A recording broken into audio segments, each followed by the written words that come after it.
Hare Krishna everyone. Welcome to the second lecture of your unit on dimension. So today we are going to start with your application of dimensional analysis. Let me write. It is the application of dimensional analysis. So first we are going to see the homogeneity of dimension in an equation. So homogeneity of dimension क्या होता है? जब हम किसी equation को लिखते हैं तो तब हम डायमेंशनल एनालिसिस से उसे चेक कर सकते हैं कि ये जो इक्वेशन मैंने लिखा है x is your ut plus half at square. Okay, this is the equation of motion. Okay, if you have studied in your high schools, then you may know this equation. Okay, you are well known to this equation. In kinematics you all have studied this. Okay. This equation we can verify through your dimensional analysis. सो हम लोग क्या करेंगे? Homogeneity of dimension analysis क्या है पहले मैं बता देता हूं कि dimension of all terms in an equation must be identical. अगर एक इक्वेशन को हम वैलिड बोलते हैं तब जाके हम उसे वैलिड बोलते हैं जब उसका dimension in the left hand side and in the right hand side equal होगा. तब जाके हम उसे बोलेंगे कि ये इक्वेशन करेक्ट है, डायमेंशनली करेक्ट है. Homogeneity means what? LHS side and RHS side have both homogeneity in their dimension. Okay. इस तरह की इक्वेशन को हम डायमेंशनल एनालिसिस से हम चेक कर सकते हैं. देखिए इस जो इक्वेशन है x is equal to your ut plus half AT square, इसे हम कैसे चेक करते हैं? देखिए यहाँ पर x क्या है? x क्या है? Distance travelled by A particle in time t and u is your initial velocity and a is your acceleration, that is a. सो देखिए x का डायमेंशन क्या हो जाएगा? मेरा l हो जाएगा. x का डायमेंशन l हो जाएगा. आज x is the distance, so dimension is length, so l is the dimension of x. And in the right hand side you have ut has the dimension, u has the dimension velocity has the dimension length per time into time. as time is multiplied to u, सो आपको time को multiply करना है. और यहाँ पे भी आप ut का डायमेंशन क्या निकल के आता है? l ही आता है.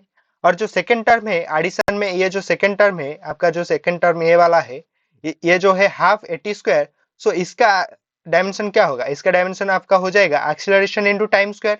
Acceleration is displacement upon time square into time square. So इसका भी डायमेंशन निकल के आता है आपका एल ही आएगा. देखिए यहाँ पर एडिशन में है. आप लोगों को मैंने प्रीवियस क्लास में भी बताया था कि एडिशन एंड सब्ट्रैक्शन में आपका डायमेंशन सेम होना चाहिए. अगर दो क्वांटिटीज की डायमेंशन अगर सेम होगी तभी जाके आप उसे एडिशन और सब्ट्रैक्शन कर सकते हैं. Otherwise it is impossible to add और subtract the quantities. Okay, so we can see from the above that the equation is dimensionally correct. अगर आपका LHS साइड का डायमेंशन एंड आपका RHS साइड का डायमेंशन इक्वल हो गया तो हम बोल सकते हैं कि this equation is dimensionally correct. So आपके लिए मैं और एक एग्जांपल लाया हूं जो आपका वही इक्वेशन ऑफ मोशन का ही है. That is v square is equal to your u square plus 2as. यहाँ पे v जो है उसका डायमेंशन क्या होगा? वही आपका वेलोसिटी का डायमेंशन एंड u वेलोसिटी का dimension, a acceleration and s is your displacement, that is length. Okay, सो आप लोग इसे कर सकते हैं. वीडियो को पॉज करके आप लोग कर दीजिए, इसका देख लीजिए कि इसका डायमेंशनली ये करेक्ट है कि नहीं. करेक्ट होगा. देखिए कैसे. देखिए मैं यहाँ पे ऑलरेडी कर चुका हूँ. देखिए इसका डायमेंशन ये होगा और इसका ये वेलोसिटी का स्क्वायर तो वही सेम होगा, v square is equal to u square and 2as का डायमेंशन यहाँ होगा. बिकॉज यहाँ पे देखिए RHS साइड में v square is equal to u square plus 2as. Okay, so यहाँ पे एडिशन है मतलब डायमेंशनल ये दोनों सेम होना चाहिए एडिशन के लिए. ओके, सेम ही है. एंड मेरा जो सेकंड एप्लीकेशन है, एप्लीकेशन ऑफ डायमेंशनल एनालिसिस, मैं डायमेंशनल एनालिसिस को यूज करके कन्वर्सन ऑफ यूनिट्स कर सकता हूँ. Conversion of units means what? तो आप लोगों ने देखा होगा कि हम एसआई सिस्टम से सीजीएस सिस्टम में आने के लिए हम यूनिट्स को कन्वर्ट करते हैं. जैसे कि मेरा मीटर है एसआई सिस्टम में, मैं सेंटीमीटर में आना चाहता हूँ सीजीएस में, तो मैं क्या एक यूनिट से एक यूनिट में क्या कन्वर्ट करूंगा? यही तो है कन्वर्सन ऑफ यूनिट्स. देखिए जब मैं बात कर रहा हूं आपके फोर्स के बारे में मैं आपको थोड़ा बता देता हूं. फोर्स के बारे में थोड़ा बता देता हूं. Let me zoom it. Yes, देखिए जब मैं फोर्स के बारे में बात कर रहा हूं, 1 न्यूटन, मान लीजिए 1 न्यूटन मेरा फोर्स है and Newton is in the SI system of units, I write the unit of force as Newton, but CGS system, in CGS system what should I write? Dyne. You know that in CGS system force as unit dyne. So जब हम conversion करते हैं, एक system of units से another system of units को convert करते हैं, तब हम डायमेंशनल एनालिसिस को बाखूबी से यूज कर सकते हैं. देखिए हम कैसे यूज करेंगे. आपका 1 न्यूटन क्या है? फोर्स का जो फॉर्मूला है क्या है? मास इंटू एक्सेलरेशन, यही तो है. मैक्स इंटू एक्सेलरेशन, यही तो है. आप इसका डायमेंशन क्या लिखते हैं? m1 l1 t-2, यही तो लिखते हैं. तो मास, एसआई सिस्टम में मास का क्या है? केजी. सो 1 kg/1. सो लेंथ का क्या है? 1 मीटर/1. एंड योर टाइम क्या है? 1 सेकेंड, इसका पावर -2, यही तो है. सो मैं लिख सकता हूं 1 न्यूटन/1 dyne, okay, is equal to, और मैं क्या लिखूंगा? 1 kg/ डाइन जो है सेंटीमीटर मास का, वही सिमिलर सीजीएस में क्या होगा? ग्राम तो होगा. सो 1 ग्राम/1 and 1 metre and 1 dyne. Dyne में मतलब सीजीएस सिस्टम ऑफ यूनिट्स में मीटर का क्या होता है? सेंटीमीटर. सो 1 सेंटीमीटर लिख दूंगा और इसका पावर 1 दे दूंगा. सेकेंड तो वही सेकेंड होता है सीजीएस में और योर एसआई में, और इसका पावर -2 दे दूंगा. देखिए 1 kg is equal to your 10⁻³ gram. So it will become your 10⁻³. And 1 meter is 100 centimeter. That's why 10⁻². And here 1 second, that is your what? 1 second.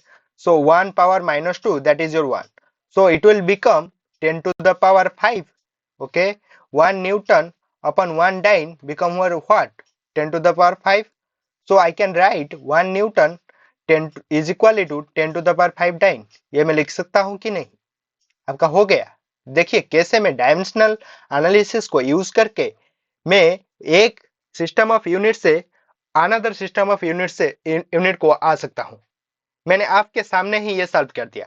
मैंने ऑलरेडी सॉल्व किया हुआ है आपके नोट्स में, आप देख सकते हैं. देखिए यहाँ पे मैंने किया हुआ है न्यूटन और डाइन के बीच में. देखिए देख लेते हैं क्या क्या कहता है आपका ये कन्वर्सन ऑफ यूनिट्स. क्या कहता है कन्वर्सन ऑफ यूनिट्स? यही कहता है कि dimensions are useful in finding the conversion factor for the unit of a derived physical quantity from one system to other. जो मैंने अभी बात की वही लिखा हुआ है. देखिए फोर्स को अभी अभी मैंने ही किया, 1 newton is equal to 10⁵ dyne. अभी मैंने किया आपके सामने. इसी तरीके से होगा, समझिए. आप लोगों के लिए मैंने एक होमवर्क दिया हुआ है. जैसे मैंने 1 न्यूटन एंड डाइन के बीच में निकाला रिलेशन डायमेंशनल एनालिसिस को यूज करके, आप लोगों को उसी तरह से जूल और ऑर्ग के बीच में निकालना है. जूल आप लोगों को पता होगा, जूल जो है वार्क का यूनिट है एसआई में, एंड ऑर्ग जो है वार्क का यूनिट है सीजीएस में. ओके, होप आप लोग ये क्वेश्चन करेंगे और कमेंट बॉक्स में जरूर आंसर दीजिएगा. 1 joule is how many erg. Okay. So third जो है एप्लीकेशन मेरा, deducing relation among the physical quantities. ये भी एक बहुत बहुत इंपॉर्टेंट आपका एप्लीकेशन हो जाता है डायमेंशनल एनालिसिस का. देखिए क्या है, क्या कहता है मेरा deducing relation among the physical quantities क्या है. देखिए अगर मुझे एक क्वांटिटी दिया हुआ है, क्वांटिटी मतलब मान लीजिए कि मुझे आपको time period of simple pendulum निकालना है. मैं जानता हूं time period of simple pendulum depends upon the factors. Which factors it depends, and is it proportional और डायरेक्टली प्रोपोर्शनल और इनवर्सली प्रोपोर्शनल. ये भी आपको याद रखना होगा. अगर इनवर्सली प्रोपोर्शनल होगा तो आपको इस तरह से लिख देना है जो भी क्वांटिटी है, और आपको अगर डायरेक्टली प्रोपोर्शनल होगा तो आपको इस तरह से लिख देना है. Okay, sorry for the inconvenience, the current has gone. Okay, let me pause. Okay, we are good to go again. So मैंने क्या बात कर रहा था कि देखिए जो है deducing relation among the physical quantities, उसे हम कैसे रिप्रेजेंट करते हैं. देखिए मैंने एक एग्जांपल यहाँ पे लिया है कि आपका जो है time period of simple pendulum. Time period of simple pendulum depends upon on which factor affect the time period of simple pendulum.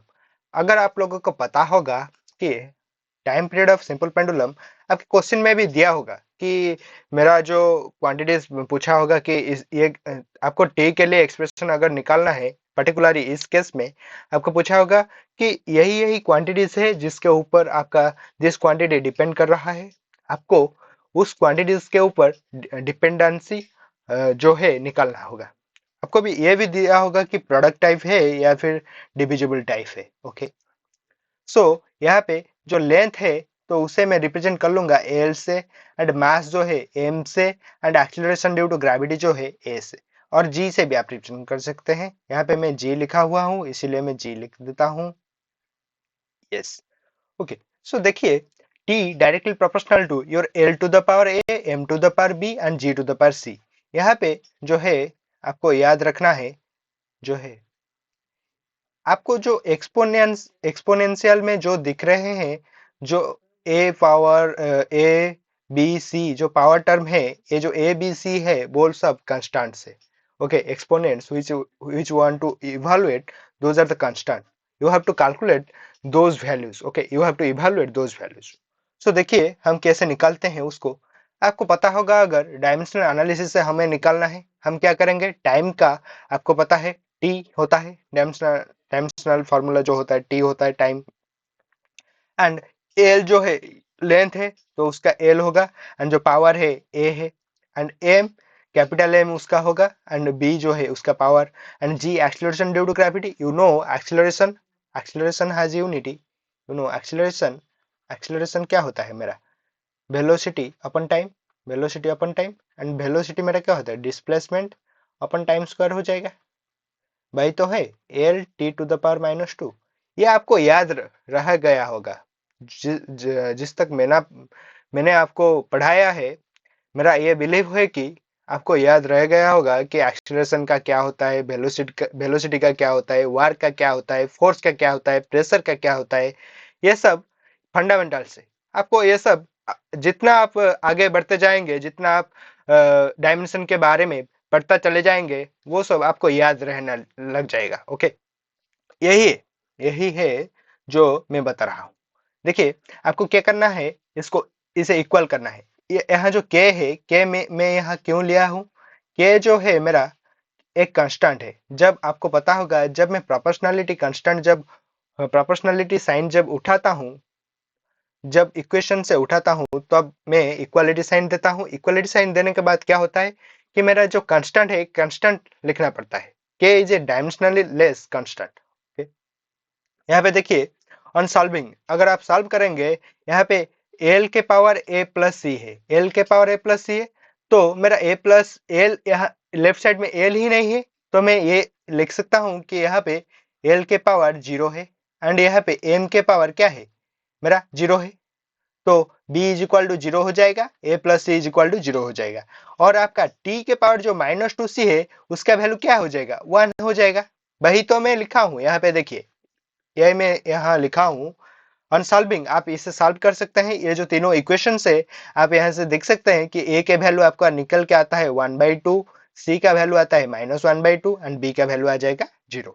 तो मैं जो मेरा जो इक्वेशन है t is equal to your k l power a m power b and क्या था मेरा m power b and g power c। Yes, g power c, तो वो अब क्या हो जाएगा, g पावर c, यही तो था।